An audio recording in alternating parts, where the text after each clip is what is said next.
Hello, everyone, and welcome back to the Sanderlanche podcast. I'm Jaymee, and with me, as always, is Joe, Data, and Dak. And this week we are covering Mistborn Book 2, The Well of Ascension, chapters 14, 15, and 16, wherein Elend gets a talking to from a terrace woman, Sazed has a disturbing encounter in a Scar village, Vin does some revision of Elendi's diary, and it's Elend's turn for a makeover. The suspense is building, so everybody hold on to something. The Sanderlanche is about to begin. Elders, tellers, keepers of the bygone, treasures of the dirt. Russian string, we scribble and sing and dig for the annals of the earth. And we try to keep a little beauty in the world. All that died, we keep it in our hands. Okay. Yeah, there was, I guess you're right. I hadn't thought about it, but it's kind of Elend's turn to get the My Fair Lady treatment after Vin got it last time. So everybody gets a shot. Maybe next book, Breeze will get a makeover, right? So, or maybe he's the most stylish. Who would need a makeover? Yeah, I was about to say, on the crew? Have you seen his Look, butt? I think... He clearly knows what he's doing. I really think Clubs needs a makeover. Oh, yeah. I don't know that he's the kind of person who would agree to a makeover, but you're probably right. But I'd love to see them try. The real challenge. And I think that would be the funny part. No, the real challenge is going to be this terrace woman trying to make Ham wear sleeves. Oh, well, no, yeah. It's never going to happen. Okay. So what did you guys think of these three chapters overall?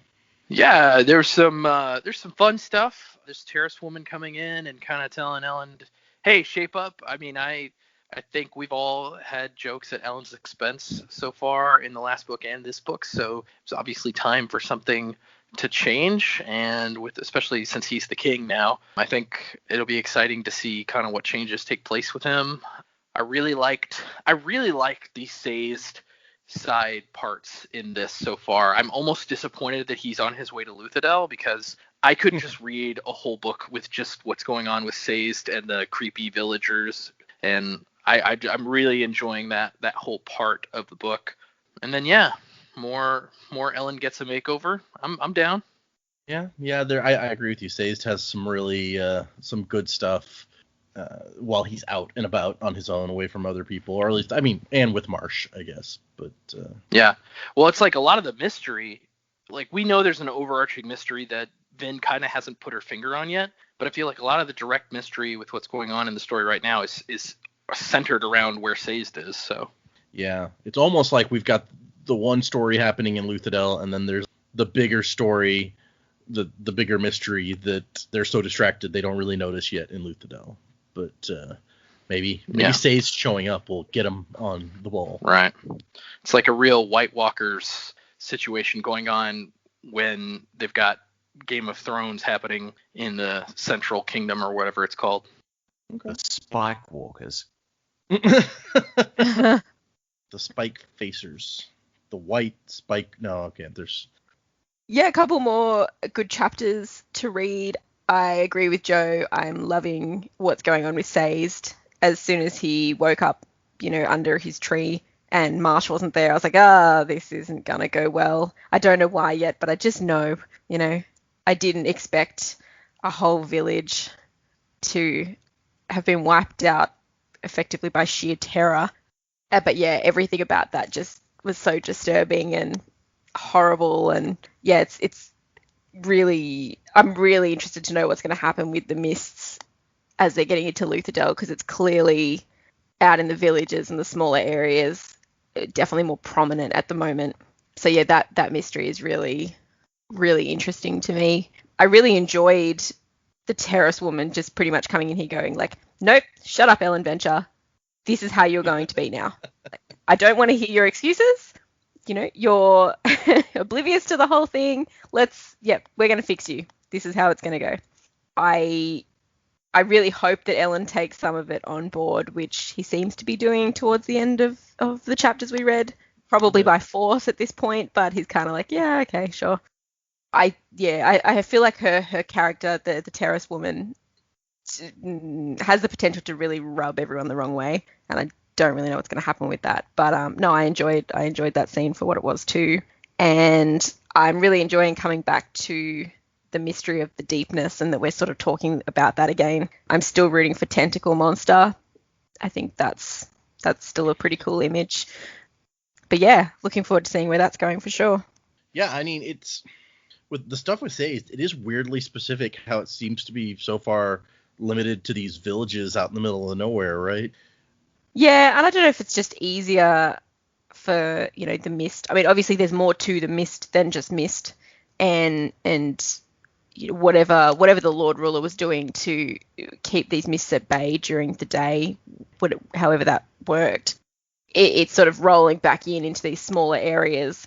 I'm pretty terrified to think what will happen if it actually gets to Luthadel en masse. Obviously there is mist that we can interact with there, but that's pretty terrifying and pretty horrifying. You look at it, okay, don't go outside because the mist will get you, but now it's holding us hostage and we're resorting to we'll just sit here and die because it's better than going outside and dying, which is just awful. And you think about that in a city. Oh, this could go really bad really quickly. Yeah, there's a lot of questions and things to be scared of here. Because like in the first village Sazed was in, it was like somebody saw the mist stay one time and kill a guy for like a few minutes, and then he comes across this new village where it's like, oh yeah, it was here for days and weeks and never left. And so it's weirdly specific, and I don't know, we're gonna get into some interesting stuff there. Okay. For sure. Dak, right? What do you think? Yes, my name is Dak. I don't remember. Yeah, I like how you I was said like, that. Did Joe already go, or is it Dak? The way you said it was just like you were unsure who he was. Dak, right? Yeah, okay, that guy. That guy. Yeah, I Have we haven't talked to him in so long. It's all thing.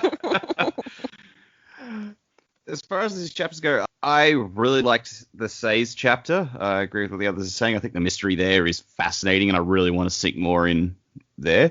The stuff with Elend and what's her name, Tindwyl? That stuff was fairly interesting.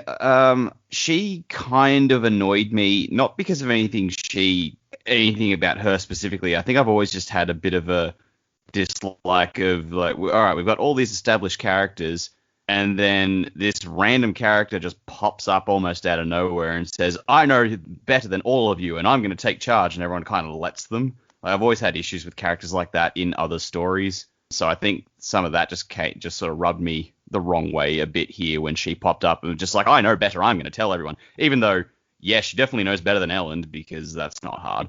And the lessons she had to give him were very good. I think I probably would have appreciated more if it was a character we already knew. But then, by the same token, like that was the kind of the point. She was an outside influence who had never met Elend before and wasn't already trying to cozy up to him or anything. So I don't know. It's just I just have issues with that kind of character. But for what it is, it was fairly good. Yeah, I did like from the Luthadel chapters. Like my favorite bit was Vin going over the old logbook and trying to work out what it is she saw, because she remembered what she read. I remember we talked about that on a previous episode, so that was more interesting to me than watching this woman like slap Elend around a bit.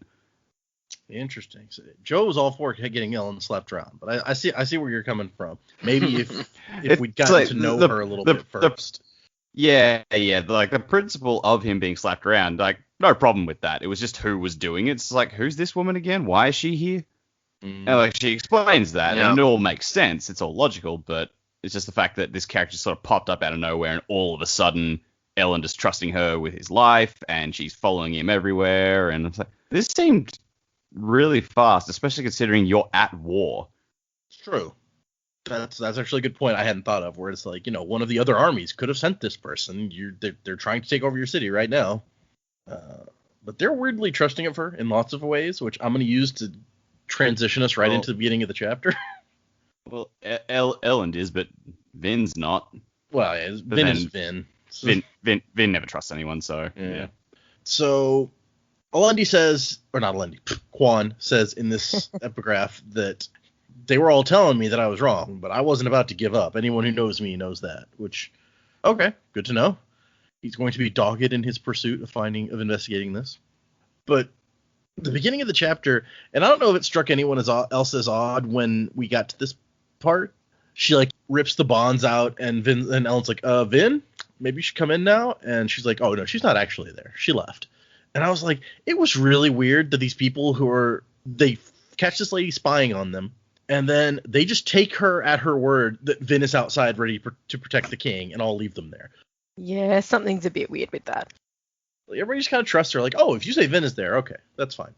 Maybe Doxon was secretly hoping, hey, we can't lose. Either way, she'll talk some sense into him, or she'll get rid of him. Then we can put someone better on the throne. Interesting point. I wonder who would end up on the throne if they get rid of Elend. It would probably be somebody, like, even suckier with our luck, right? So I think the entire government would fall apart, and they'd just be easy pickings to the army. The entire government was pretty much Elend's idea, so it's entirely possible. Yeah. It's all just going to fall to infighting and people trying to claim for themselves. You'll have a dozen claimants, and then the two armies out the front are just like, all right, sweet, let's go. Elend's like, okay, I'm going to call for the guards now then. And she's like, don't be stupid. If I wanted to kill you, I could do it before they got in here. Which, that's nice. And then she just immediately starts out, barking orders at him. Like, she's like, stand up straight. Stop slouching. She's like, now, while I appreciate advice, I don't. And she's like, no. Don't talk like that. She's just like, everything about him she's finding some issue with. But particularly, she just keeps calling out the way he talks, really, I feel like. I got some serious vibes of that scene in Spider-Man Far From Home where, like, the European agent gives him the stealth suit, and, like, he's just staring at it. She just starts yelling at him. It's like, take off your clothes, put it on. I was like, I got some serious vibes of that off of this. Yeah, I can kind of see that. And then Flash Thompson comes in and sees and goes and tells Vin that Elend is getting naked with some... No, again, that's not... Okay, so he says, do you know Sazed? And she's like, he's an acquaintance. I've always pronounced her name Tindwyl, but I don't know how actually you should say that. That was my assumption, too. She tells him that he has a slovenly appearance. She's like, Sazed warned me, but I didn't believe any king could be that bad. Which I feel like everyone, Joe especially, should just be loving the scene where it's like, yes, these are all the things that annoyed me about Elend being king. When we found out he was king, everybody is like, oh my gosh, what the fuck? They put Elend as king? And now she's just calling out all those same things. It's like, you were not a good king for these reasons. Yeah, I mean, I wasn't particularly annoyed with the specifics that she was talking about. Rather, I think he just needs to take his role, I guess, more seriously. And I think that's partially what she's saying. It's like, in order to appear as a king, you need to do these things. And so my problem wasn't with Elend's character specifically. It's only when he's in his king, like he's a king now. It's time to stop being what he was and start being what he basically said. Yeah, I'll step up and be king. So it's time to start being that. And so I think what's going on is pretty appropriate for this character at this time. And I'm not trying to disagree with Dak, but I think in order for this transformation to take place, it kind of had to be initiated by somebody who's not close to him and who we don't know or haven't met before. Because I feel like, you know, if it's Clubs taking him under his wing and be like, let me show you how to be a king, he's going to be like, what are you talking about? You don't know how to be king. Like, you know, it had to be somebody from the outside that had his best interest. And it makes sense that it's a keeper too, because obviously this lady has clearly memorized all of these kings and lords and stuff like that. So she knows exactly how he's supposed to look and act.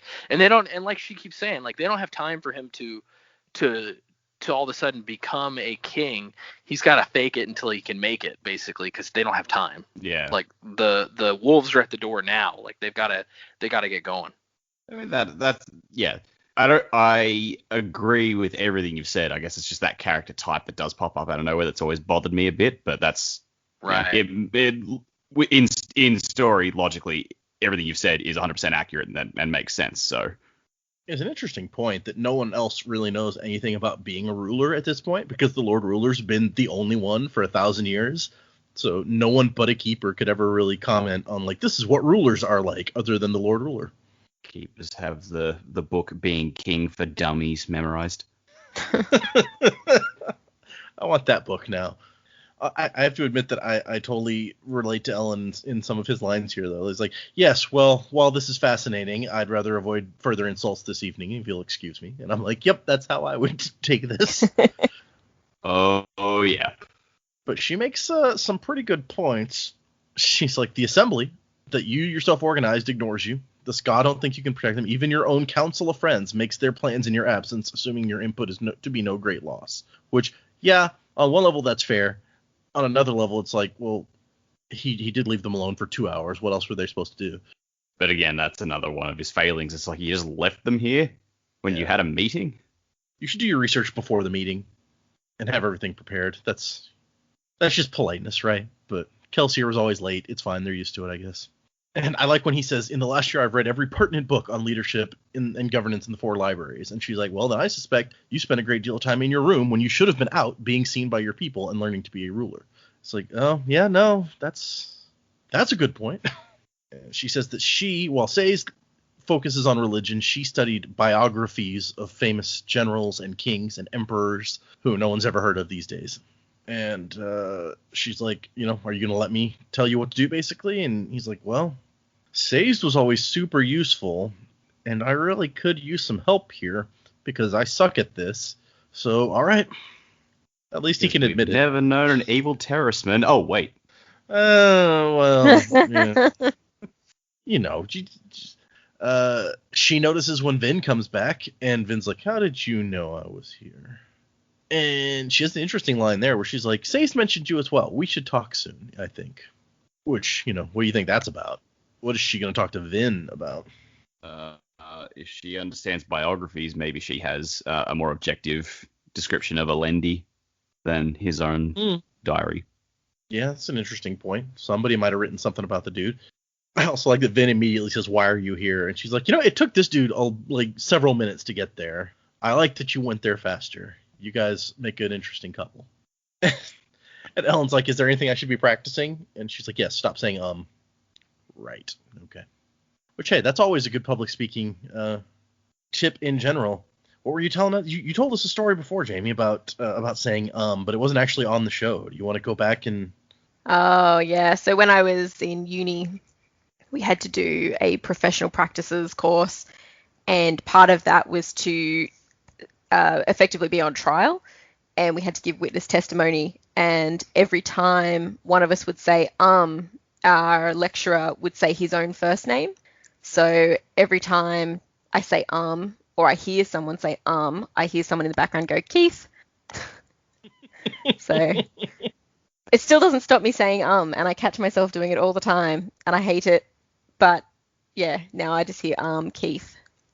I guess the first step is being aware that you're doing it, which he managed to help you with. That's it. If you ever, okay, listeners, it's a bit of advice. If you ever want to know what your most annoying habits are, just video yourself talking for about 30 seconds and just see what you do. I say and I would flick my fringe out of my eyes, so I don't have a fringe anymore. Yes, there you go. I did it again. But yes, that's what I learnt most from that class. So when you read the book and you see in the text people talking, and if Ellen says do you hear someone in your head say Keith even if it's in text? I haven't really thought about it that much. You're gonna now. Now I will. So thank you, Dad. I appreciate it. My dad always used to say leg if you said arm. It's such a dad thing to do. That's an interesting, yeah. Yeah. Now I know when my kids get to public speaking class how to help them improve. I'm gonna say leg. It does work. You're aware of it. It doesn't stop me, but I'm aware of it. Okay, back to the chapter. Elend is also gonna work on not saying and see. Just that interaction makes me want to go back and read in the book and see if he said before, and then see if he says it after this. But I don't know. That's the kind of thing that the author wouldn't even include, you would think, in the book if one of the characters said unless you were trying to make a point of it, like he was here. Yeah. Okay. But there's also that really subtle, like we were talking about in a previous episode. That's true. In the previous episode, where was it Sazed, or he says I think? Yeah. So I guess Brandon Sanderson does put that subtext into it, and you don't even realize that it's being written or being said, but it shapes who this person is and how they talk. So he probably has said it a lot. Tynwyl, despite being a lot more confident in her discussions than Sazed, actually uses that same thing a few times during this very chapter, where like she says to Vin, Sazed mentioned you as well, child. We should speak soon, I think. And then she says, you're an interesting couple, I think. So it's very much like a Terraceman affectation, it seems like. And I just searched the book for out of curiosity, and the first time Elend says it is in this scene, but he says it twice in this scene. Okay. I guess it's a tick for whenever he's caught off guard by something, which Tynwyl very much did, but when he's giving his speeches or, working on other shit like that, then he's less likely to say, have those Hopefully. little trip overs. And as soon as she's gone, Vin is like, I don't like her. And she's like, you don't like anyone at first, Vin. And they have the romantic discussion, which is like, I liked you. Which reminds me of, I don't know if anyone else, Avatar The Last Airbender, when Zuko and Mai are talking about how they hate everything. And it's like, I don't hate you. She's like, I don't hate you either. And then they kiss, because that's as romantic as they get. Yeah. Teenagers. It so is a teenager thing. And Vin asks, hey, did they like the plan? I didn't really listen. Which we know, because in the previous chapter we saw her, and Orsur's like, hey, should we go listen to the king's meeting? And she's like, nah, it's fine. And he tells her, they agreed to it. You were right. They seemed even kind of excited about it. And he doesn't tell her, when she asks about Tynwyl, he doesn't tell her exactly what she's doing here. He just says she's just here to pass on some knowledge. You know how keepers are. And she doesn't like the idea of giving up the city either, which when he tells her what their original plan was, she's like, no, we can't do that. And what I found really interesting, maybe my favorite section of this chapter, is where Elend is really introspective about it. And he's like, what worries me is that maybe their plan was already foolhardy and unreasonable, because that's the kind of people they are. And maybe my plan is just so insane as to make that kind of plan look good. I don't know. I mean, do you guys think that there's any chance that Elend's plan could work? I mean, Joe last time was like, no. Now that they've laid out the plan, there's no way it can work because they just laid out the plan. I don't know that they'll ever get a chance to enact their plan. Ooh, how do you mean?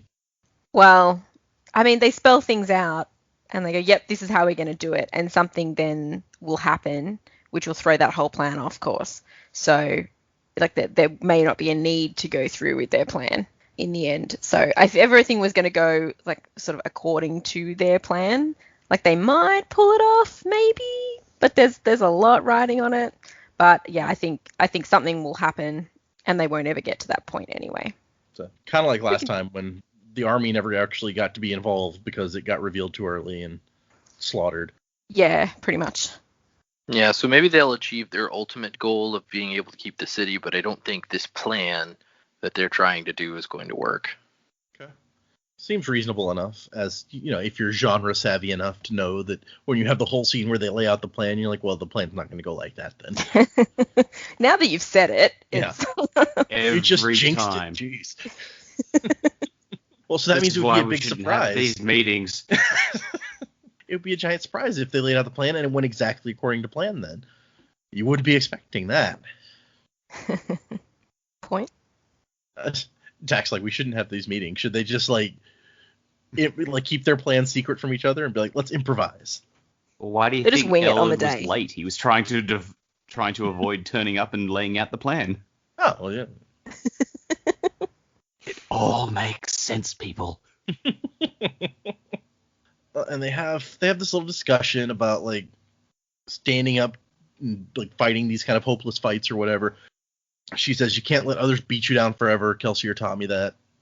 Reen taught me that the rebels were fools, but Reen is dead now, and so is the Final Empire, so... Which, there's a point there. Although Reen died, like, protecting her, so it's not even really... And she does not tell him about the Mist Spirit when he asks her how the patrol went. Which may be because last time she mentioned it, he thought that she was seeing things, so... That was the impression I got. And she is worried about the Deepness and the things the Lord Ruler said when he died, which is what she spent a lot of time thinking about in the last chapter, so it's kind of consistent here. She brings up her concerns to Elend, who she's like, hey, you guys had religion, right? You noblemen, so what do you know about this? And it turns out that they didn't really pay much attention to religion either. But there's a big long discussion, and we still don't have any more information about the Deepness than when we started. So kind of par for the But at course least here. now the question has been raised. Like, I feel like that goes a long way, because like in the last book, it was kind of just a thing that they just never talked about, and I think that was particularly frustrating for the three of us, because just like we wanted to know more, and like they were making a point of not talking about it at all, whereas now they've actually got someone going, what is it? What actually is it? So that gives me hope that, cool, that's a question that will be answered soon. Guys, don't you remember we settled this? The deepness is inside all of us, man. Still potentially true. It could be inside of everyone and also a tentacle monster. Well, I mean, if Yeah. the deepness is the mist is getting into people, so the deepness really is inside at least those people. The dead people? Yeah. Maybe they'll turn into mist zombies. And then they really will Exactly be where like my White thought just Walkers went. going on. That's what this planet needs. Mist zombies. You can set up for a massive war between the Kandra and the mist zombies. And it's like, no, we're the real mist monsters. Humans were the real monsters all along. Damn posers. But in the end, Elend is kind of like, don't we have enough to deal with? Like, there's two armies outside. Do we really have to worry about mysterious deepness from 1,000 years ago that's not really relevant to our situation? Which seems to be everybody, like, even in the last book, like, that's one of the reasons that nobody ever really talked about it, was it's like, yeah, that's long gone. We're not worried about that. We're worried about the current evil god tyrant. There's always more pressing concerns, apparently, than what Vin wants to talk about. It's very sad. And she's thinking about these quotes from the logbook about the red sun and the brown plants, and asking him, she's like, Rashek didn't do that. He didn't give up the power at the Well of Ascension to defeat the Deepness, so why wasn't the world destroyed? And she starts thinking maybe these plants and the weird sun, which Ellen's just like, what? Well, why wouldn't the sun? He has not been with us this whole time, as we discussed, why the sun would not be red and the plants brown. And so this is his first chance, and he says the same thing everyone else does, where it's like, that's weird. Green plants? Ugh. Apparently that was never covered in his books. Guess not. He never had a copy of Encyclopedia Britannica. Well, there's no Britain here. It'd be, Encyclopedia Final Empirica. It just proves Terrasica, the too terrace. that all the books in the 4 libraries aren't enough for him to know everything. I wonder what the 4 libraries are. That's such a weirdly specific number of libraries. You'd think a size of Lutherdale would have more than 4 libraries. Yeah, right? Hmm. Yeah, but from what Ellen's been saying, like the Lord Ruler and his ministry didn't exactly encourage intellectualism. No, not so much. True. You weren't supposed to ask questions and learn things. That not helpful. And she thinks about the Well of Ascension a little bit, and it's like, hey, is that still up there in the Terrace Mountains? Maybe that will have something to do with the name of the book. She wasn't thinking that, but they changed We topics. do bring that up a lot, don't we? Yeah. It's got to come up somehow, right? Maybe. Unless it doesn't. But she tells Ellen what she learned from Orstür about Kandra and how they can try to spot people and figure out who the Kandra really is. And she has a moment where she's like, wait, could it be Elend? And she doesn't want to test. She doesn't want to know. She's like, I would rather trust. I finally get what Kelsier was saying, where he would rather trust Mare than suspect her, even if she did betray him. That's kind of sweet. Some character development from Ben. Which he says, you're smiling. Do I get to hear the joke? And she says, no. Ellen says that he doesn't think it could be any of the crew because he talked with them all and they seemed like themselves, but that's not really enough. And Ham's at least smart enough to suspect what these bones were that they found. So I feel like that's the first person you should talk to at this point. Be like, if Ham is already suspicious, let's go ahead and get him cleared. But that's just me. Why is Vin so eager to spar all of a sudden? Like every friggin' day, she's like, let's spar. It only takes once. You just got to catch him using pewter one time, and I think they use it constantly when they spar, so it really shouldn't take very many times. I don't know. Maybe Vin's just extra paranoid. It's like, maybe Orosur was wrong. I can pierce copper clouds. What else don't we know? Well, this is true. I don't know. This is complete bullshit. I'm just pulling out of my ass. It's an interesting note to just keep in mind that all the stuff that everyone tells us is true. We have several times found out that they just really don't know what they're talking about when they say these things. So you can never be sure of anything. There's always another secret. And Vin ends the chapter by telling the Mist that she's not going to fear it and going out to do another set of rounds. She's working hard to guard Elend. We get the next epigraph where Quan says that he just decided Elendi was the hero of ages and he was going to prove it. And he now regrets all of these things that he did, like insisting on traveling to witness his journeys. It was inevitable that Elendi himself would find out what I believed him to be. So that's an interesting note. He makes it sound like that was the worst part, that Elendi eventually realized. Is it one of those things where the Chosen One had to do all the stuff without realizing they were the Chosen One the whole time? Or that would be tricky. But, I mean, that's a fairly common trope that shows up in fiction. Like, we've been watching his Dark Material series, and I read the books a long time ago, and it's a case of, yeah, she's got something very important to do, but she can't know that she's doing it. I don't know how you send a guy to the Well of Ascension and tell him to give up the power that's found there to save the world without knowing what he's supposed to be doing. Without telling him? Yeah. Hey, you want to come for a Hey, sleepover at my place? It's way up in the mountains. It's like, just go in there, figure it out, right? I don't really have any clues for you here. Maybe this big block of ice will help. I don't really know what to give you. Here, take this. Hey, can you just I mean, go there's just into a sign that on the cave and fence as grab well. something for me? It's just got a sign, beware of tentacle monster. Does bark or something. Like, don't worry about that. That's just fluffy. Just keep going. It's fine. It reminds me of some like comic or joke that I saw about Elder Scrolls, which I just had to take because I've never played like really any of the games. But it was like, what was the one before Skyrim? Oblivion. Okay, so it was like in Skyrim, when you get a quest, they're like, go northwest to this exact location, and this thing is right here under this thing, and here's even more exact information about how to find it. And then it was like, when they give you a quest in Oblivion, it's like, go that way maybe. There's a cave called this, or maybe it was called that. I don't know. It doesn't matter. I think it's that direction. Just go find it and do a thing. I think that might have actually been Morrowind, which was the one even before that. Okay. But yeah, that's what the discussion reminds me of. They're like, hey, Elendi, go into the mountains. There's a cave or something. Maybe it's a hut. I don't know. Just do a thing up there. There's a monster. It might be a tentacle monster. It might be a giant crab. It might be a zombie. It might be a witch. I don't really know. It might be a horde of It might be a zombies. giant crab witch zombie.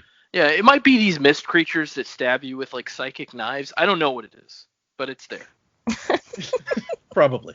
Psychic knives? Well, some kind of knife. Oh, like, God, it's that British girl from the X-Men. Psylocke. Yeah. A knife made out of mist doesn't seem like it would. I don't know. We don't know enough about this weird mist creature to even theorize about how he goes around stabbing people. So, next chapter, chapter 15. On the 8th day out of the conventicle, Sazed awoke to find himself alone. So Marsh has mysteriously vanished, which probably surprised no one, because he's being a weirdo lately.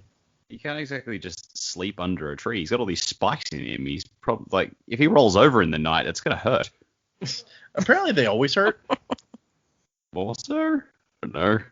Yeah, I don't know. Apparently we found out last time that the Inquisitors need to sleep a lot, so maybe he has a special pillow he carries around with him. He corks himself every night. But this is an interesting section because Sazed does something, Marsh did not return. Sazed does another thing, Marsh did not return. Marsh did not. Eventually, he just kind of gives up, and he's like, yeah, Marsh knows the way to Luthadel. He'll catch up. It's fine. I don't know why you would expect that he's still going the same way as you if he has mysteriously vanished, but whatever.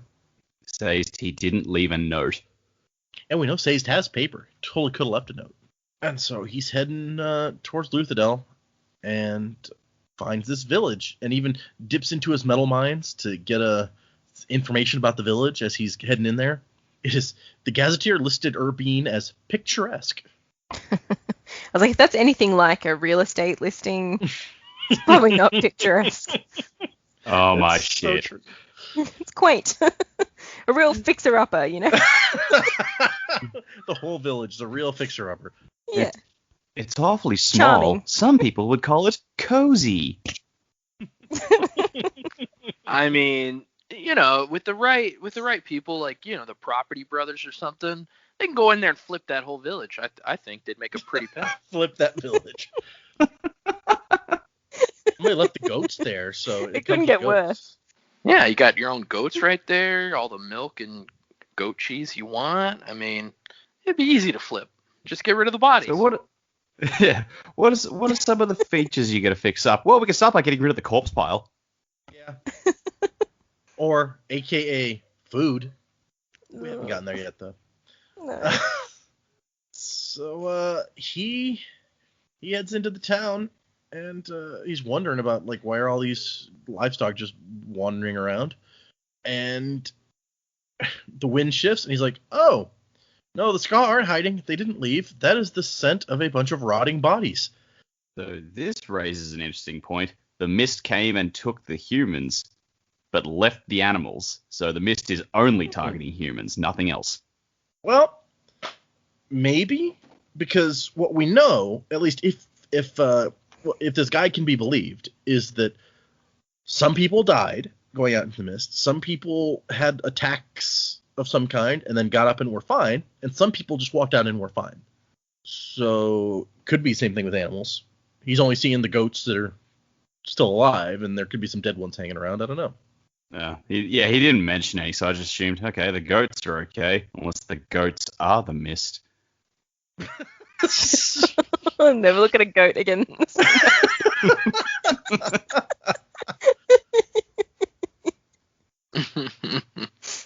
So he heads into town, and it says it wasn't until he got closer and into the town that he found the first bodies. Lay scattered around the doorway to the nearest hovel, about half a dozen of them, and found out they were several days old at least. No visible cause of death, so that's not optimal. And then he peeks into the hovel, and it is filled with bodies, most still wrapped in blankets, pressed up against the walls. There's some gross description that we don't need to get into necessarily, but he can surmise that they died of starvation and dehydration.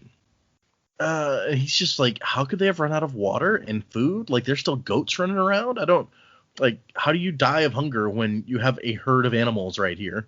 And he decides it must have been a plague or something. This makes no sense the way that it's playing out. And that's when he hears something and finds a guy pretending to be dead. And he says the man didn't need to work hard to feign death. His hair had fallen out and his eyes were sunken. And Sazed tries to convince him, like, hey, no, it's okay, man. I'm a friend. It's you don't have to be afraid. I have some food. And the guy's clearly not all there anymore. There is no food, he whispered. We ate it all, except ... the food. It's just like Horrific. Yeah, we thought that the conventicle chapter was creepy in one way. This is a very different kind of creepy. Mm-hmm.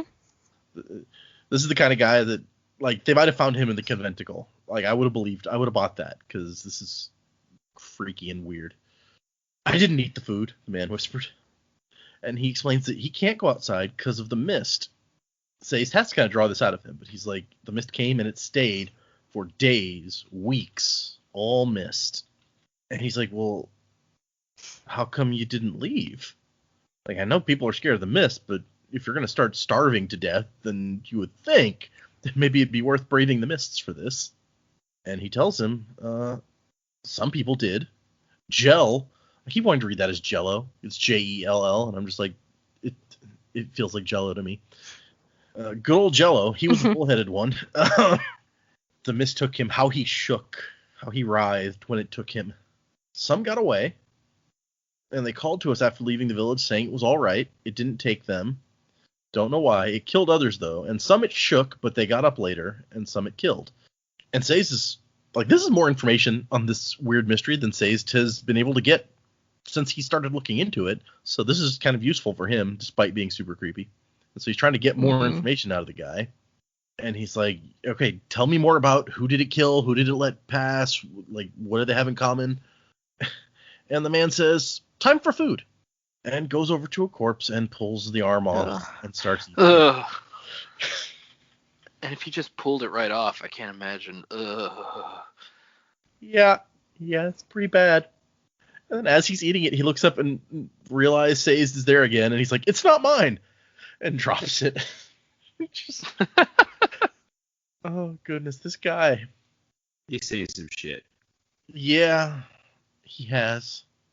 And I don't know what happens here at the end, really. Sazed pulls out a pewter mine and puts it on, and the guy screams and tries to run. For some reason, I don't know. But Sazed gets stronger and then, like, knocks him out and carries him outside and kind of plops him down. And I guess maybe he didn't knock him out right away, because the guy, it says the guy looks up and says, the Lord Ruler, why did he abandon us? Why did he go? And so he says the Lord Ruler was a tyrant, and the guy's like, no, he loved us, he ruled us, now that he's gone, the mists can kill us, they hate us. Which, yeah, that's, of course, how much stock can you put in what the crazy cannibal guy is saying, but... Yeah. When you see a man eat people, his opinion is off the table. When you see him not just eat people, but he's like in the middle of a conversation, he's like, oh, time for food. There's something really about that interaction that just beyond the eating people. There's like a whole another level.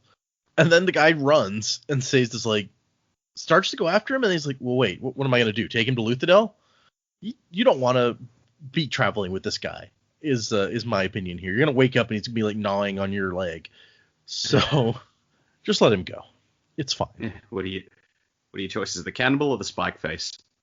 Spike face is probably, he can at least make sane conversation. Yeah, kind of creepy, like short conversation recently, but better than this. Kind of makes you wonder what Marsh would have done if he was here for this. He probably would have just said, well, this guy's beyond saving. Snap. Yeah. Or even worse, he'd be like, hand me that other arm. Oh, that's not cool. Marsh might have, putting him out of his misery might have been the way to go, actually. Like, who knows what this guy's going to go and do now. The villain for the third book is the great cannibal of the Eastern Dominance. He's going to set up his own kingdom. It'll be, oh, goodness. But Sazed decides that the time has come to, it says he spent months filling up this steel mine in the preparation for the possibility that someday he might need to run somewhere very, very quickly. This is that time, apparently. So he's going to use his steel, which stores up speed. So Sazed becomes the Flash. Yeah, and I was trying to think. It's like, is it really, is the situation that dire that you need to use up your super hard to fill speed mine? But yeah, it might be. Because there's no cannibalism is involved, all bets are off. Well, that's one thing. Just getting away from this guy is a good start. But, I mean, there's no way for him to know if this is an isolated incident in this village or if it is happening everywhere. So, yeah. Well, the account of the bodies shaking and all that sort of stuff, that was similar to what he'd heard before, I believe. Mm-hmm. So he's got reason to believe that it is happening in more than one place. Obviously not to this level yet, but it's coming by the sounds of it. Yup, something is coming. Bum, bum, bum. And that's the end of the Creepy Sazed chapter. That's like 2 Creepy Sazed chapters in a row. He's got like the horror story of this book. But yeah, most of his chapters have had like an undertone of creepiness to them. Yeah. I guess wasn't his first chapter the one where he was like trying to find out, all right, one person's died from the mist, and it's like, what the hell is this? Yeah. There was a little bit of creepiness to that because there was a mysterious death, but it was really more like CSI and then like trying to preach his religion, which no one wanted to listen to. And then I think the second chapter we had was when Marsh showed up, which was creepy just because Marsh was acting conversation weird. Was unnerving. Yeah. Yeah. So our final epigraph for this week, yes, he was the one who fueled the rumors after that. I could never have done what he himself did, persuading and convincing the world that he was the hero. I don't know if he himself believed it, but he made others think that he must be the one. So that's a really interesting take, because I feel like this is the first time that we've heard something that really doesn't jive with the person that we saw in the logbook. who was like, man, everybody tells me that, the signs have been met, that I must be this hero, that I'm in the right place at the right time, but I don't really want to. Like, this is not fun. I am not enjoying this. And here Quan is telling us that, like, no, he went out and he convinced people. He did the legwork, making everyone believe that he was the hero. I don't know. Do we believe one over the other, or did they both, like, make sense in their own way? I think they each frame it the way they want to frame it.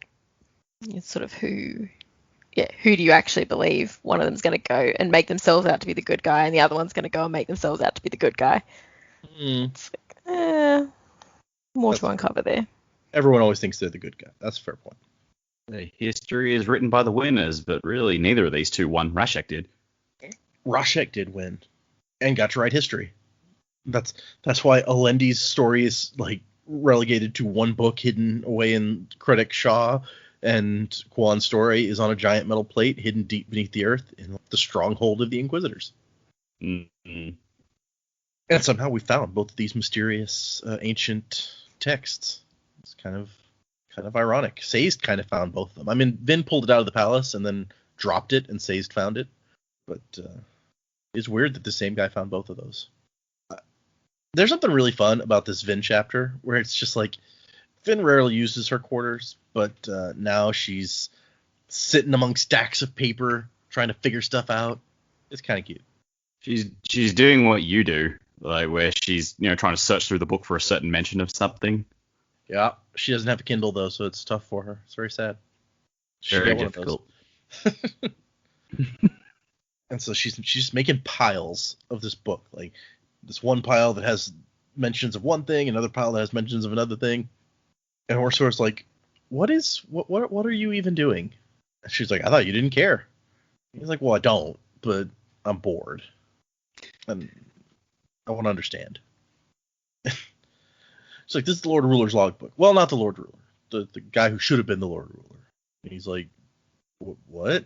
How can you should have been the Lord Ruler? And she's like, no, this is the guy who wrote the logbook and went to the Well of Ascension, and then Rashek killed him and took his place. Do you remember this stuff? Which, to be fair, I don't know that when they were reading through the logbook, they actually had Renu read it, because why? Like, it didn't really have anything to do with his part of the plan. I think this actually supports my theory that this is not Orsur, because I don't feel like, from what we know about Chondrus, I don't feel like they forget things. So for him to be kind of like, yeah, you mentioned it, I feel like this Chondrus not actually Orsur. I think it's a different Chondra pretending to be Orsur. So I think this is backing up that theory I had that it's a completely different Chondra. I'll give that to you. I think I agree. You could absolutely read this that way.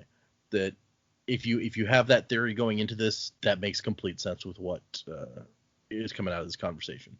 Because I kind of had the same thought when I read it this time. Was like, oh, this, you could read this in that way because Joe has been saying this thing for a few episodes now. So I don't disagree with you at all there. Throughout the last book, like when he was Reno, he really didn't get involved in the plan at all, because I think there was one meeting where he kind of just sat there and didn't take part. He didn't offer any contribution. He was just there. But for all his contributions, he may as well have not been. So I think that's just, it wasn't, like you were saying, it wasn't relevant to his part of the plan, so he didn't get involved in it at all. Yeah, I think actually, possibly ironically, that might be the meeting that you're talking about, because like they show up at the house because Vin's been out of commission since getting stabbed at Critic Shaw, and they're like, oh, well, we thought you might want to attend the meeting this time since you guys never get to. And Renu's like, you didn't. We don't actually care. We don't need to be involved. And Vin's like, yes, we do. We do care. Shut up. And I think that's the meeting where they talk about like how Sazed is translating this thing, and Breeze is like, hey, I want to read a copy of that, and everyone's like, or several people want to get a copy of that, and Renu just sits there like not interested at all in what's happening. Yeah. Because it's not part of it. It's not his part of the plan. Makes sense. But yeah, like I said, I think Joe's reading also makes sense. So, but we get to where he's like, okay, yeah, all of that fine. Why are you ripping the book to pieces? And she doesn't like thick books. I was waiting. I knew it was coming.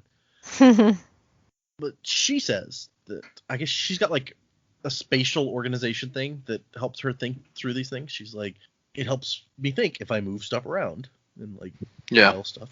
Well, she's basically making references for herself. It's not like she can take a page and copy it and then keep it with other stacks of stuff. She's just putting it in orders where she can be like, okay, this is everywhere it talks about the deepness. This is everywhere. Like, from a researcher's perspective, she's actually doing, like, some pretty good research technique. Yeah, it makes a lot of sense. She's keeping all that stuff together so she can read it back to back.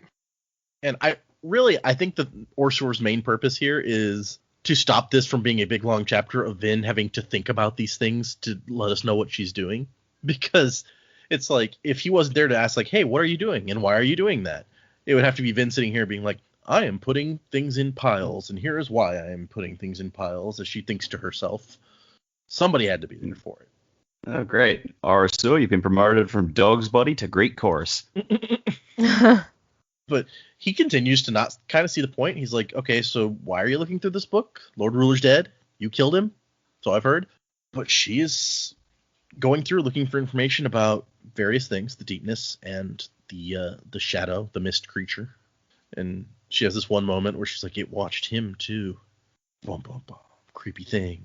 And she's like, the mist spirit followed this guy. What does it imply for me that it is also following me? Assuming it's even the same mist spirit. We've had lots of theories about it being a completely different thing that's just similar, like the same concept, but a different being, basically. And she's just frustrated. She's like, why wasn't this guy more specific? Terrace prophecies are like mentioned vaguely. The deepness is mentioned vaguely. This is all stupid. And reading these kind of starts to take her back in time to when she first read these things, and she was pretending to be Valette. And she reads the part where Elendi comes to a decision. Of course, she still doesn't know his name at this point, but he says, I must not assume I'm mad. I cannot, with any rational sense of confidence, continue my quest if I do not believe this. Therefore, the thing that's following me must be real. And she's like, hey, that's actually a good point. And I'm not sure that we actually got this in the previous book. When she reads this section about the guy getting stabbed, we got some of it. Or maybe we didn't get any of this, actually. I believe that it would kill me if it could. There's an evil feel to the thing, but it seems limited in what it can do, especially to me. Rashek whispers that I stabbed him myself. Yeah, I think I like that we get some more of Rashek hating him, though. He's like, he whispers that I stabbed Fennec myself. Somehow knowing Rashek's opinion on the matter makes it much easier for me to believe the opposite. This asshole. So yeah, it's sad that Elendi is gone. Like, you hang out with this guy, he seems interesting. Well, yeah, if you believe his viewpoint and not Kwan's. Right. And she's still researching, still reading. She's like, it doesn't mean the deepness is coming back or anything like that, right? And we cut to Elend up on top of the walls watching the armies as they dig in. He talks about the cannery that Set has a little bit and how this is new technology, only 50 years old or so. One of the things that is mentioned only obliquely in these books is that the Lord Ruler kind of specifically prevented technology from advancing very much. I think that makes sense. I think Brandon has mentioned that, like, before the Lord Ruler's Ascension, they discovered gunpowder or maybe even invented early guns, and he kind of even rolled that back because he's like, no, this is stuff that they don't need. So he held technology more or less at a standstill for 1,000 years. God, I'm trying to picture Allomancy involved with guns. Like, Just wait. You got an iron pusher, and like someone fires a bullet, you just flick it back at him. Boom, easy. I guess it might be. I mean, it depends on. The bullet moves pretty fast, so you'd have to get a bee on it really quick. But yeah, I guess. Okay, so Clubs comes up and he's like, "Congratulations, you have a full-blown siege on your hands. There's 2 hands. It's fine." And he's like, "You'd better be up to this, kid." And this is, I think, maybe the most we've ever seen Clubs talk. You beat me to it. I was about to say, like, I feel like we have seen way more of Clubs in the first 200 pages of this book than we did the entire first book. Not that I'm complaining. I love Clubs.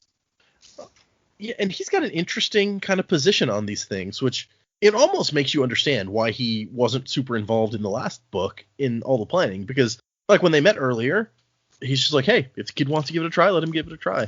Like, he's not real active getting in there and trying to get the crew to do this or that.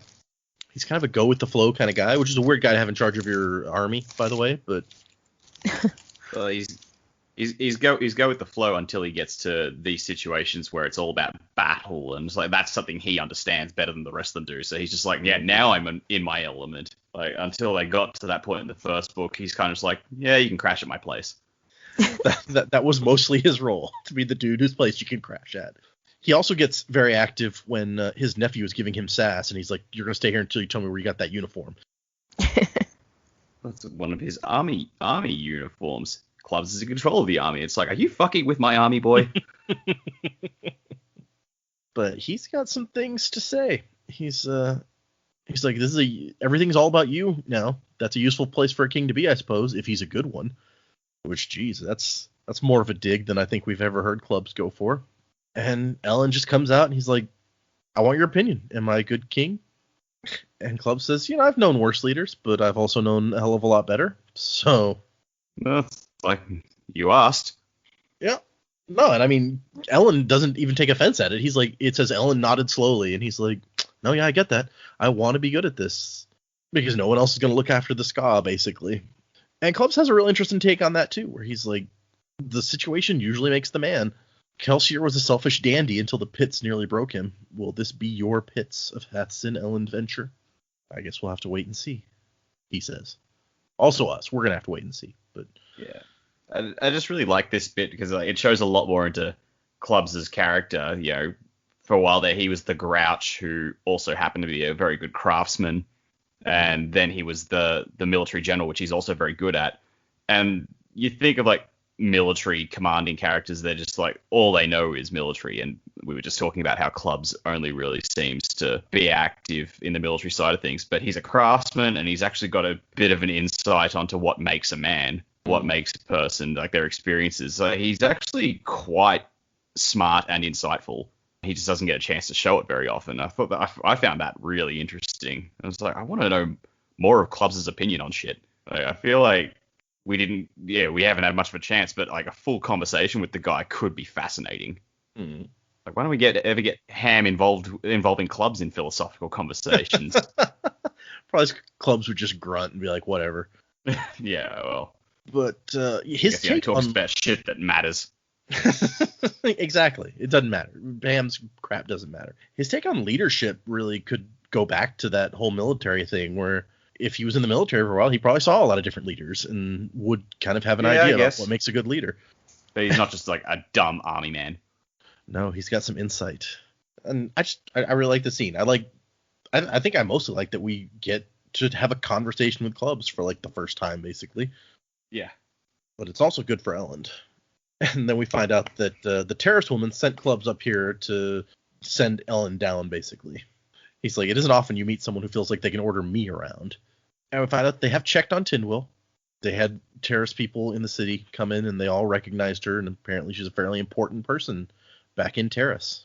Yeah, they cross-referenced, and they called all her referees. And Tindwyl says that it's time to do something about Elend's clothing. Actually, there was one little note here that grabbed me. It's like, because she's used ferrochemy, they said, oh, well, she's not a Kandra. And I thought, well, Orosur said that Kandras couldn't use allomancy. He didn't say they couldn't use ferrochemy. He did not. I had the same thought. Maybe, I mean, Elend is the one who says it, so maybe they asked Orosur since then. It's like, oh, by the way, can they do this? But, yeah, maybe they're making assumptions that we should not be making. Of course, how many Kandra can be in this story? Like, we've already got at least 2. I mean, I guess... Everyone is Kandra. I don't think it makes any sense for her to be the second one. They found the bones before she even... They found the bones in the palace before she'd even been to the palace, as far as we know. So, it would be weird for her to be the one that came in then. So she would have to be like a third one if she was a Kandra, right? Yeah. Yeah, everyone's just a Kandra. It's fine. They'll all realize it at some point and be like, oh, this is awkward. Does this mean that the contract doesn't apply anymore? Like, the guy who's holding my contract is also one of us. It's like there was a short story written by Alan Moore I read years and years ago where they sent a spaceship into space and there was one character on it was a werewolf and he was hunting around looking for someone, it's like another human to prey on, and the first one he preys upon turns into a werewolf before he can do anything. He's like, oh, you're also a werewolf? And he's like, yes, I am. I thought you were a human. No. So then they team up and they go around to find some more prey, and the next people they find are also werewolves secretly, and no one had any idea that everyone else... It turns out everyone on this spaceship is a werewolf, and none of them had any idea that it was. It's like, guys, we fucked up. That's amazing. Although it makes me wonder, like, how does the full moon transformation work on a spaceship? I don't remember. It was like 10 years ago I read this. Okay. Now I'm gonna have to go find this story because I want to know now. I guess maybe there's versions of werewolves where they can just transform whenever they want, so maybe that's what it is. Yeah, possibly.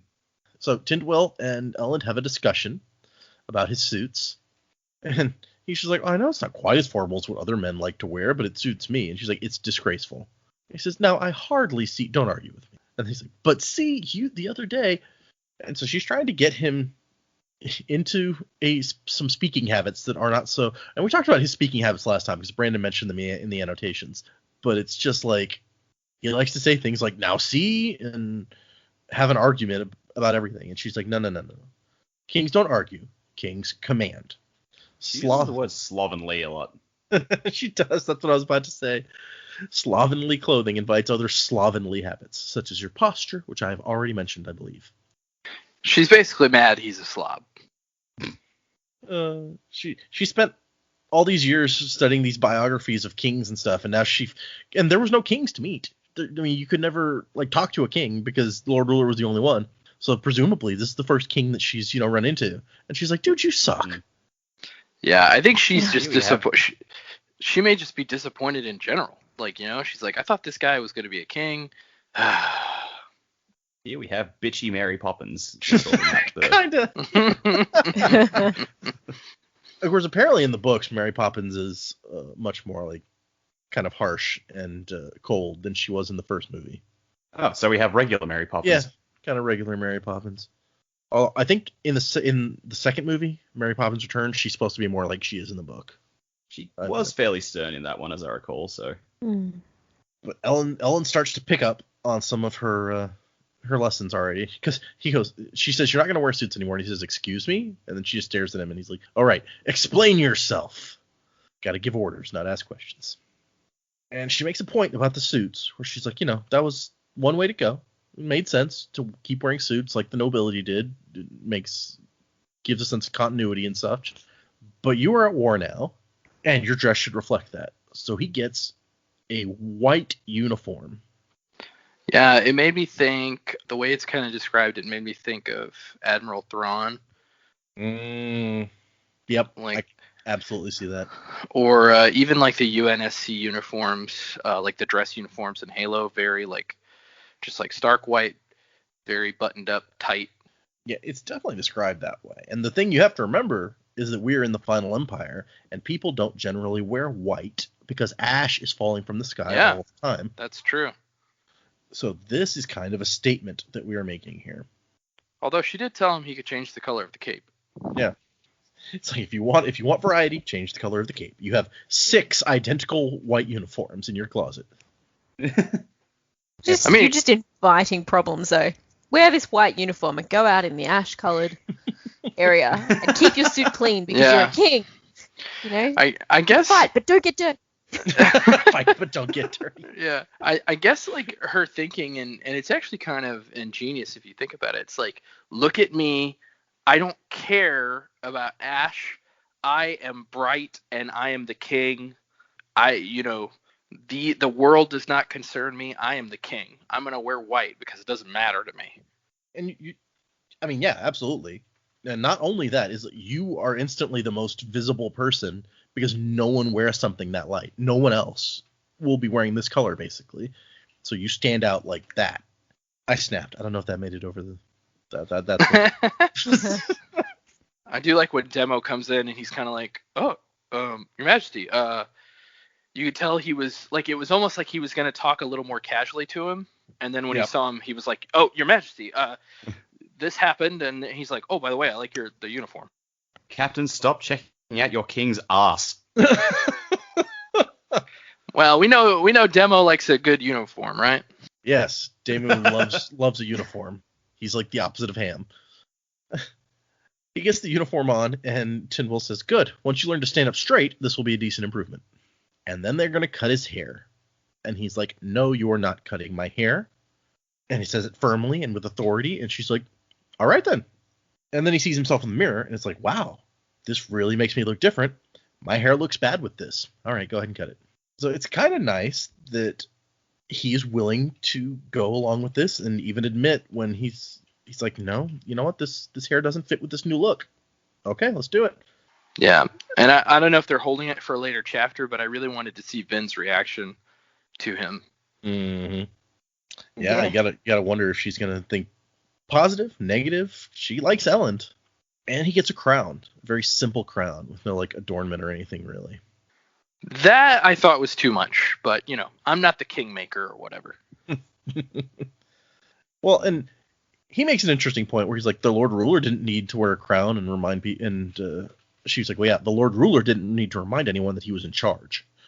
Which, yeah, okay. Yeah, that's true. Although he did do that a lot by having people executed. It's true. Just slap people down with his allomancy. He did that too. It's like, oh, you're not obeying me hard enough? Bam! Into the dirt where you belong. Well, yeah, she tells him you will wear this crown from now on, whether you are in public or in private. Yeah, so then that just made me think, it's like, okay, so Vin and him are making out, and she's like, get this crown off your head. And he's like, I'm not allowed to. I have to wear it all the time. I can't. I'm taking a shower, gotta wear the crown. It's gonna make shampooing hard. Yep.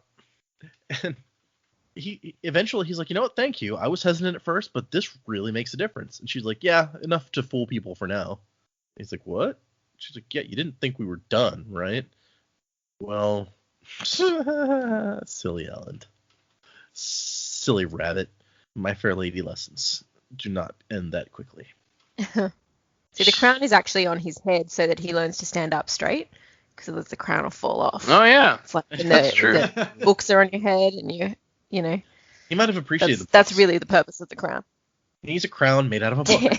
He'd get distracted and he'd go, oh, what's this? Oh, and you read it. And then, 3 hours later. You're right. I want like a montage here. Like if this was a movie, it's like, a montage of him learning to talk like a king, speak like a king. She even says he needs to like walk better. And he's like, what's wrong with the way I walk? She's like, you don't walk like a king, that's for sure. And it's interesting. What the hell does a king walk like that? Well, she knows apparently from those biographies detailed how a king walks. But it's interesting you say that, because that is the one annotation that I wanted to touch on in this episode. Brandon writes, I chose to only show a few sections of Tindwyl training Elend. I figured that these could get laborious if I did too many of them. This isn't My Fair Lady, after all. We never get to see Elend learning to duel, for instance. As a writer, I tend to react strongly against things I've seen done too often. That doesn't always make me not include them in books, but sometimes it does. Training a man with a sword, for instance, seems to have been done enough that you can just assume that it happened and imagine that it happening without me going into details about Elend's practice sessions. This scene is included, however, and is rather important. Elend's new look and his decision to let his hair get cut represent the first change we pull off for him, the visual one. So no like Rocky montage of Elend's transformation, because he doesn't want to retread ground that has been trodden by too many other people. But yeah, well, we watched Vin physically train, so I feel like we don't need two of that in one book, especially. She ends with, however, it's going to take a lot more training before I'll actually trust you to interact with people and not embarrass yourself. He's like, oh, bloody hell, I gotta learn to talk like that. And she kind of gets a dig in at him for allowing Vin to like rescue him all the time, basically. It's like, fortunately the girl was there to the actual fighting. You apparently rely on her quite a bit for that sort of thing. He's like, well, she's a Mistborn. That's what they do. They do the fighting. And she says, that's no excuse for your slovenly lack of skill. She really does say slovenly a lot. You're not wrong. Got herself one of those word a day calendars, and that was the first one. She says, you can perhaps learn to be a king, Elend Venture. Until then, you'll have to learn to fake it. Yeah. She's definitely coming off like a Gerudo lady in this scene. It's just like, yep. You men are terrible, especially you. And the women are doing all the fighting. Like, I'm going to have to shape you up. Now the Gerudo women would have been like, women are supposed to do all the fighting. You stand back. That's true. Yeah, they would have been like, get out of here. Yeah. I'll be the queen. Let's make Vin queen. That would have been much better. Yeah. And then she meets Vin and just goes, "Oh, I've made a terrible mistake." Pretty much. Yeah. Yeah, if anybody talks like Eliza Doolittle, it's gonna be Vin. She's like, "Oi, why are you getting my boyfriend to dress like that? I don't like it." Settle down, Oliver Twist. Yeah, I can't do Cockney very well. I've definitely heard people do it worse, so. Wasn't there some play or something you did where I remember you were like, there's lots of different Irish accents, and I have to get the Irish accent for the right region down for this Oh, thing? yeah. I did a play called Dancing at Lunasa. It's an Irish play with mostly women in the cast because we had a lot of women in the theater department at my high school. And my character was the only not Irish person. I was supposed to be Welsh. Oh. So Jesus Christ. Yeah, exactly. So I started learning a Welsh accent, and then my director was like, I don't have time to train you to do them to do an Irish accent and you to do a Welsh accent. So you just do Irish too. So we ended up changing it. Which, in fairness, I mean, unless somebody really knew the play that was watching this high school performance, nobody was going to care. That's a fair point. Yeah. Welsh. Now I want to hear the Welsh one, as opposed to all the Irish ones. I feel like that would really stand out. Oh yeah, it's definitely different. If you've ever heard Catherine Zeta-Jones talk in her normal accent, she's Welsh, but it's different. But I mean, even in Ireland, I think Ireland's not a giant country in landmass, right, but they've got so many different dialects just in their country of how to speak. So. Yep. I believe this. I once ran into trouble doing Christmas shopping, of all things, because I was bored, so every shop I went into, I just faked an Irish accent. And then the last shop I went into, the guy behind the counter was himself Irish and started asking me where I was from, and I had to make some shit up on the fly. Oh, no. I'm from Kilkenny, but not the part of Kilkenny you probably know. I'm from different.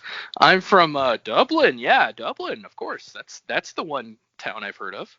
It'd be like that scene in Inglourious Bastards where it basically was that. I'm from a small town in the shadow of this mountain called Galway. You passed and did a really good job, or he's just gone, what an idiot.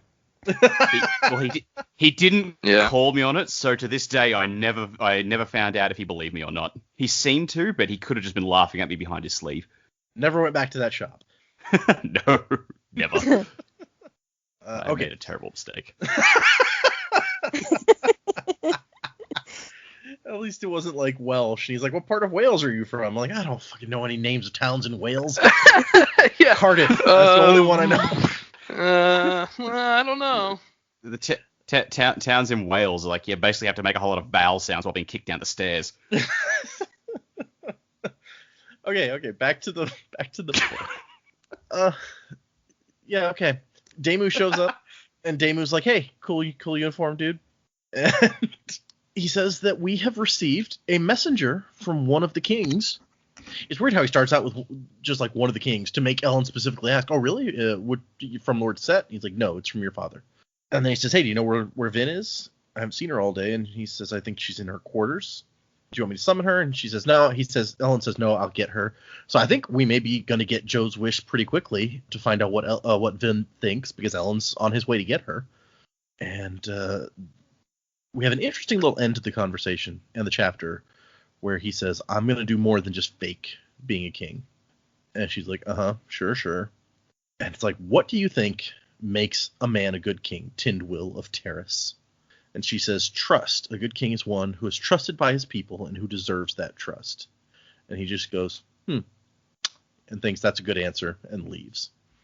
It's a very simple answer, but I think I probably agree that it's a decent definition as any.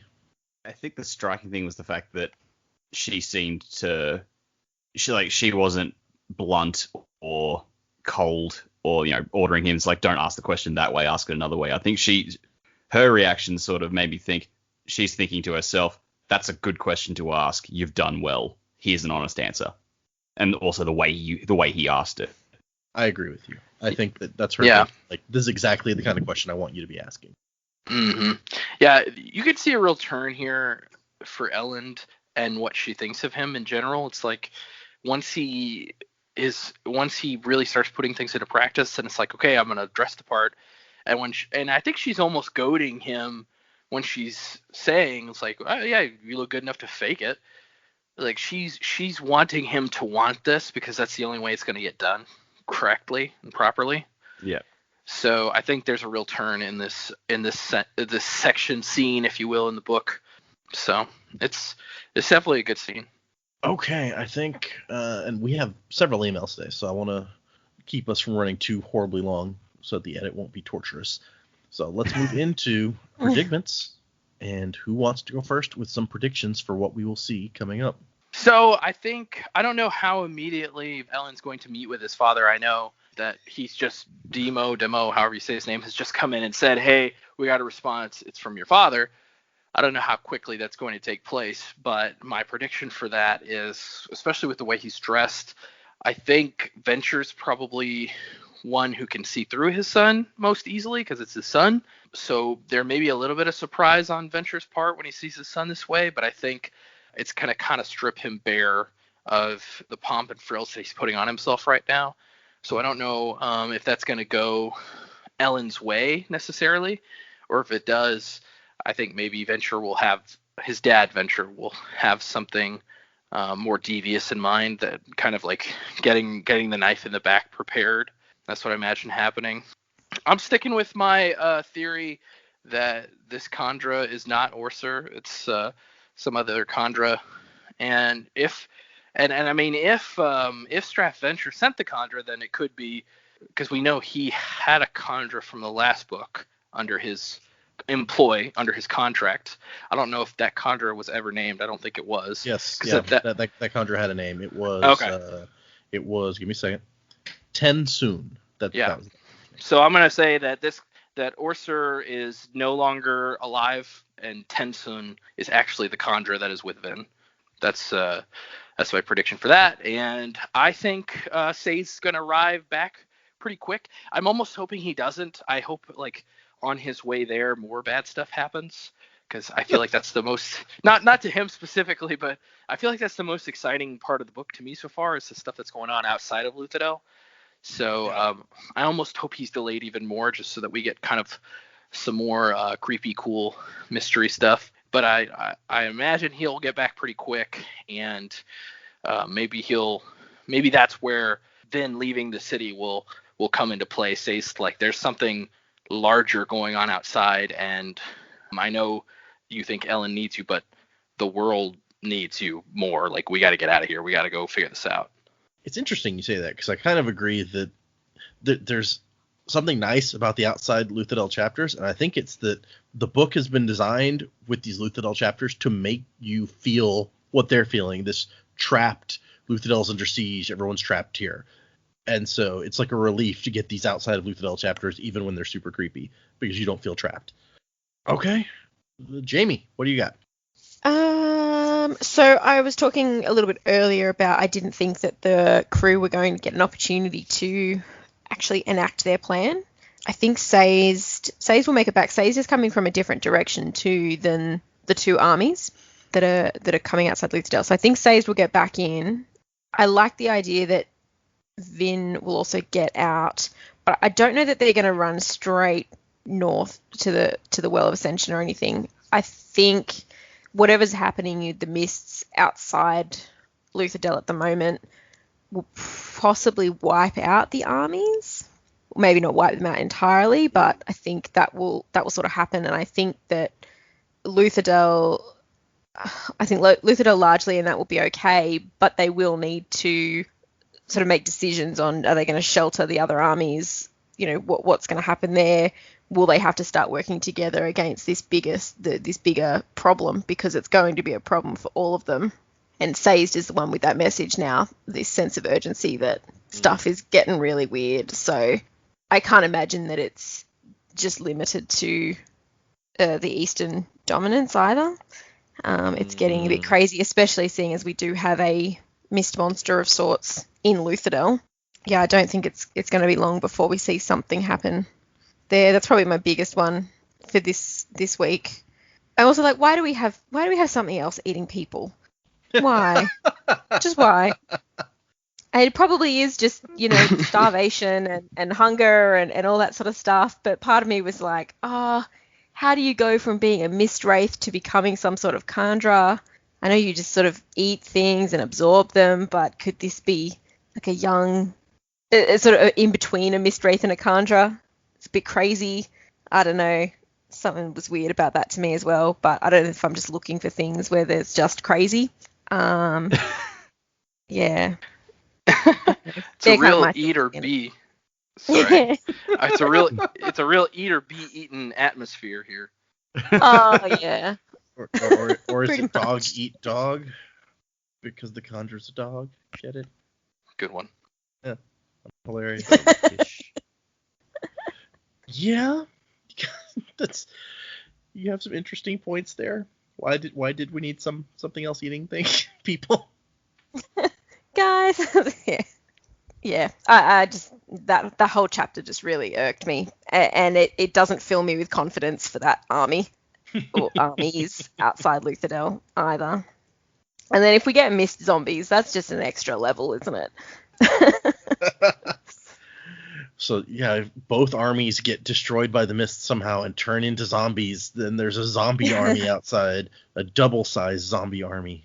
Yeah, look, I do think that's sort of the least likely outcome, but yeah, definitely the armies are not going to have a good time, and I think that will distract them. You've got Luthadel and Elend and the crew are all planning on how they're going to sort of play the armies against each other, and I don't think they're ever going to really get the opportunity, whether Venture comes to Luthadel, maybe Elend and Vin and some of them are actually outside Luthadel and are caught up in it, and they have to run. Maybe they run to the Well of Ascension. I'm not sure how that's going to play out, but I can't imagine it'll take long for, once Sazed gets back, for Vin to try and go, well, look, you know what, I'm experiencing all of this with the mist at the moment. Here's the research that I've been doing. There's something more to it. There's no choice. We have to go there. So I think we'll start to see that unfold fairly quickly. Okay, Dak, predict. I don't have much, and most of what I did have was largely covered by the others. I think that the two armies are going to get beset by something to do with the mist monsters. That or something else. I don't know what, but something is going to drop in and completely break the conflict between the cities, and everything's going to go to hell. And as a result, Sazed and Vin are going to have to leave and head to the well for some reason. I do think that when they get to the well, they're going to find the Inquisitors all camped out there trying to do something of their own accord, because between the fact that the Inquisitors weren't at the conventicle and Marsh has now disappeared as well, I feel like the Inquisitors are somewhere building their strength, preparing to do something themselves, where maybe they're going to try and repeat whatever happened at the Well of Ascension and turn one of their number into a new Hero of Ages or Lord Ruler or something. I feel like, the Inquisitors are up to something, and it's going to be something to do with heading to the well. The fact that they had Quan's little note thing, big ass word wall in the bottom of their home, and they had access to Elendi's logbook as well. We talked earlier about how we think Quan might have been the first Inquisitor, so I think there might be some truth to that, and I think they know what goes on up there or what's meant to happen. And now the Lord Ruler is gone, they're trying to find some way to fill the void themselves with. We saw how power hungry they were, so I feel like that's going to come into play. So maybe it's just it's not going to be Sazed who takes Vin out of the city. Maybe the two of them will be standing on the walls just going, shit, what do we do? And then Marsh pops up and says, you two come with me. Okay. Some interesting stuff there. I am going to jump in and make a prediction. How you say? Well. What? So that was the word going through my head, yes. For next time, we are covering chapters 17, 18, and 19. That is, once again, 3 chapters. And while I'm thinking about it, I'm going to type in 17. Is that your prediction, that we're going to cover those chapters? I knew you were going to say that. You're like, oh, man, what an easy prediction. No. So it's like the Harry Potter thing. It's like the fortune-telling teacher is just like, oh, I predict that your exam will involve the crystal ball, and Hermione's like, she sets the exam. So, I love that scene. It's like the spirits have shown me that it'll be relevant to your exam. But no. So these next 3 chapters are really interesting, and I'm going to try to hype you up without actually spoiling anything by predicting how these next 3 chapters are going to go when you guys are going to read it, okay? And then next time when we start out, you guys can let me know whether I was in any way close. Ooh, okay. Wait. Won't your preconceived prediction affect us? Maybe. It might. We're going to see. Heisenberg uncertainty principle. Whatever you study, you also change. Yeah. So I'm telling you, these are interesting chapters. Maybe more so than almost every time I'm like, oh, these next ones are good chapters, right? It's like Conan O'Brien coming out and saying, this is gonna be, we got a great show tonight. And then some nights he's like, I lie about that sometimes. Sometimes it's not really a great show. But I just have to say that. It's the show we have. So I'm telling you that these next 3 chapters are interesting chapters, and here's how I think it will go when you're reading. You're gonna read chapter 17, and you're like, oh, he was right. That's kind of interesting. There's some interesting stuff in there. And then you're going to read chapter 18. You're like, oh no, this is what he was talking about. This is, wow. Okay, that was interesting. And then you're going to read chapter 19, and you're going to be like, holy crap, how does it keep building? It can't possibly keep building like that. This is insane. That's my prediction. Wow. Early. Right. And not only that, but like we're only 22% in right now. So. Mm-hmm. So that is we are at the end of this chapter 24% according to mine.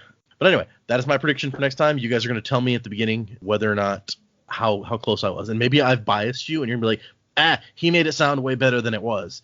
But we're gonna see. I am easily biased and jaded. Okay, we have 4 emails today, and we're gonna look at these emails. There's not a whole lot to read from some of them because some of them were much more for me than for you guys, but I do want to touch on them all. So our first email is from Scott, and he had questions for me about what you guys know and don't know in some ways, and some comments about what we've talked about, which I won't read any of that, obviously. But the one thing I'll read from him is his sign off here, where he goes, really loving the show, and I look forward to it every Monday. Regards, Scott. So I want to make sure that you guys got at least that much. I didn't want to go to without me digging into the rest of the stuff. But thank you, Scott. We love the encouragement, and we're really glad to hear that people are enjoying the show. I enjoy making it. Hopefully everyone does. I was going to say, on Scott's email too, in terms of like what we know, pretty much what you hear when we're talking about is what we know. Like, we don't talk about this outside our recording sessions either. So that's... The Dak and Jaymee are on such a different time zone than us that we rarely get much talking in any way done. Yeah.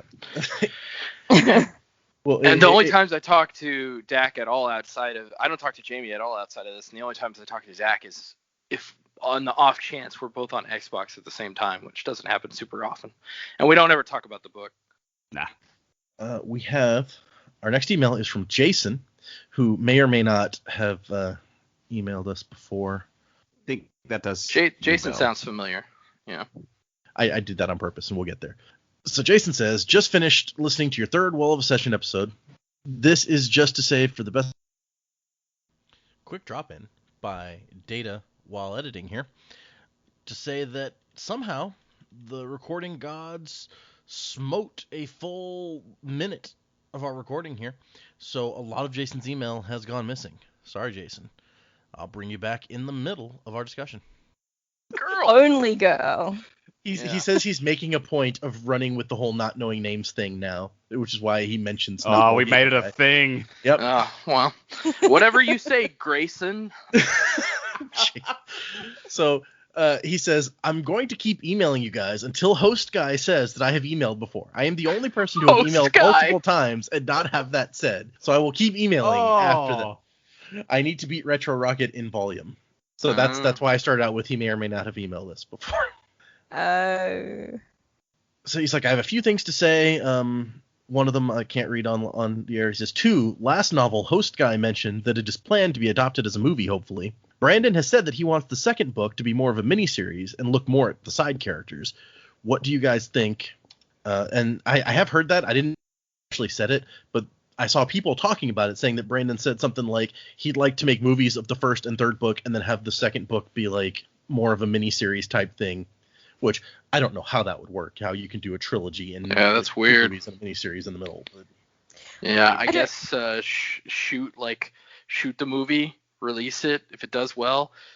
You could shoot the series and the film at the same time and have a film be like right when the miniseries ends, the film comes out.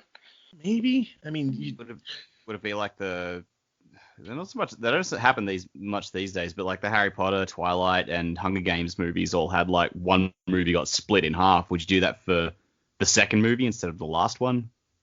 that would be interesting. So don't instead of know. like a miniseries, just like a double movie. That kind of makes sense, I guess. Yeah. I mean, it could sort of work. I don't know. It's also hard for us to tell because we're only a quarter of the way through the book. We don't know what events would need to be focused on and what have you. Well, and We do know, though, that Sazed's journey at the moment is really interesting and totally separate to what's going on in Luthadel. Like, I feel like in a film, you couldn't really jump between those well. I don't know. Like, And still get all of the information. You think the Lord of the Rings movies, they jumped pretty concisely, even though Frodo and Sam were isolated from the others for like 2 whole movies, but they jumped between them fairly seamlessly. Man, but so the were movie those- just has to be like nearly 4 hours long. Yeah. They'll have to make the Sazed scenes less of a snooze fest than the Frodo Sam scenes, because let me tell you, snooze-a-rama for me. Really? Gollum didn't do it for you? There's dudes dripping Oh, off Gollum. rotting arms. and Gollum eating, is the Gollum is the spook of Lord of the Rings for me. Wow. Really? I really can't stand Gollum. Okay. Okay, I'm gonna let that go there. The final thing that he has to say is, I've been reading the preview chapters of Rhythm of War, and I can now identify with your plight. 1 or 2 chapters a week is not enough.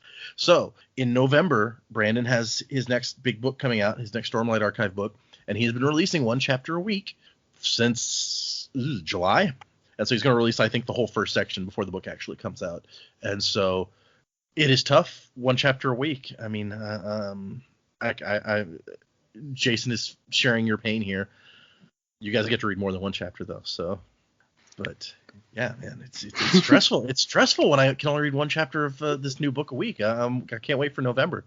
You guys don't have that to look forward to. No, that's true. We hit the line, and you can read the whole rest of the book. Nope. Oh boy. Well, Lawson, thanks for your first email. We really appreciate you reaching out to us. You know, Just call him email guy. You're obviously a super fan, so. I've totally been putting y'all's names all in more of the episode summaries since I realized, I was like, I think I've done that once, and then we talked about how like somebody wasn't spelling the names correctly, and I was like, I haven't given them much of a chance. So I've been putting that in there a little more. No, we talked about it because someone did spell the names correctly, Right, and we were surprised. So, Thanks again for the email, Godfrey. Thanks, email guy. We appreciate it. Our third email is from Atif, who has left comments on Podbean before, and he notes that he's also Banjo Bob on Instagram, who we talked about last time, or the time before last time, whatever it was that I was like, Banjo Bob's a cool name. And he says, thanks for complimenting my Instagram name. So you're welcome. He says, hi, Data. Love the name. I will forever think of Brent Spiner's Data from Star Trek Next Generation. That is the source of the name. So, thank you. Yeah, especially that episode where, what is that, Masks, when he plays all the different voices. That one's good. Oh, we just watched that episode the other day as I'm watching through with my wife. That's a season 7 episode. And anyway, he says a bunch of stuff that I cannot pull out on here. A lot of questions. Okay. That wanted me to, personally kind of discuss with him. And I even gave him my Reddit username to be like, hey, totally happy to, talk about the Cosmere stuff whenever. But one thing that I can read is that he says, love this podcast. You've made my Monday mornings infinitely better. Something I look forward to as soon as I finish every episode, which is typically by noon on each Monday. I could go on and on about how grateful and thankful I am for this podcast. A huge thanks to all 4 of you for doing this. This year has been the hardest of my life, and this podcast definitely helped a ton. So thank you, Atif/Banjo Bob. We are glad that we could help out, and really glad that you're enjoying it. Always glad to hear from anyone who's enjoying the show, but it's nice to know that we have made a difference in some way. Oh, and then we get to Peter. Our last email is from Peter. And Peter's the subject of his email is the most infuriating Sanderson book. and he says, "Welcome to the most infuriating Sanderson book." I don't know that I agree with him or disagree with him necessarily, but I get where he's coming from here. He says, "Once you figure out the big twist was staring you in the face the whole time, you'll want to tear your hair out." Ooh. Okay. And then he has a just for data note about specifically what he's talking about, because as with the previous book, there are several surprises as we continue. Some of them, on the way. Some of them when we get like towards the end. And so he's specifying which one he's talking about. And I think I want to say this because obviously they can't comment on surprises that they aren't aware of yet. But these folks are so good at picking up on stuff because we're talking about it. And, I don't want to take anything away from y'all because you guys are good at examining stuff and figuring stuff out. But I think a big part of it is the way that we're reading these books. We've talked about before where it's much easier to spot little nuggets and hints when we're doing a few chapters at a time and then looking at them in a really detailed way, right? Yeah. So Oh, yeah, for sure. I think that these guys are good enough at this and smart enough that they're going to pick up on the twist that Peter's talking about, or the surprise, rather, that Peter's talking about at a very early point, much earlier than probably most people did. And I'm going to go so far as to make another prediction here.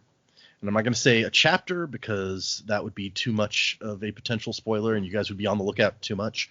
I'm going to say, but by episode 10 or 11 of our coverage of Will of Ascension, and we are today on episode 5. I think this is our 5th episode. That was cats.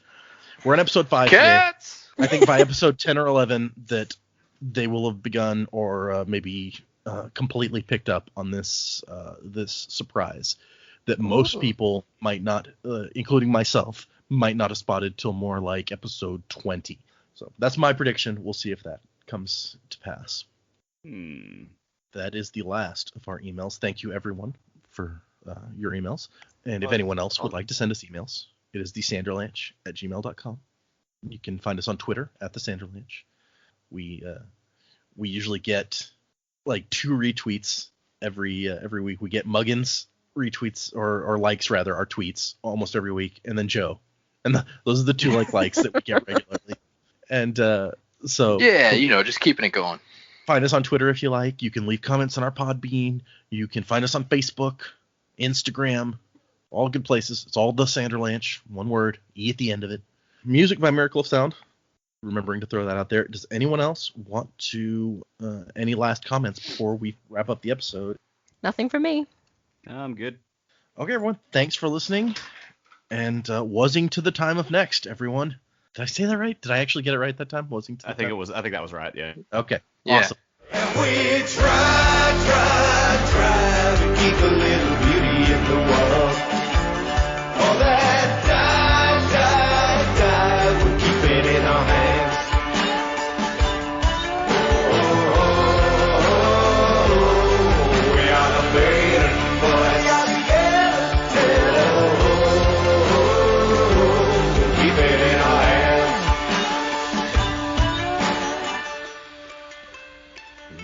We tell it to the page. Ooh, we never let it fade.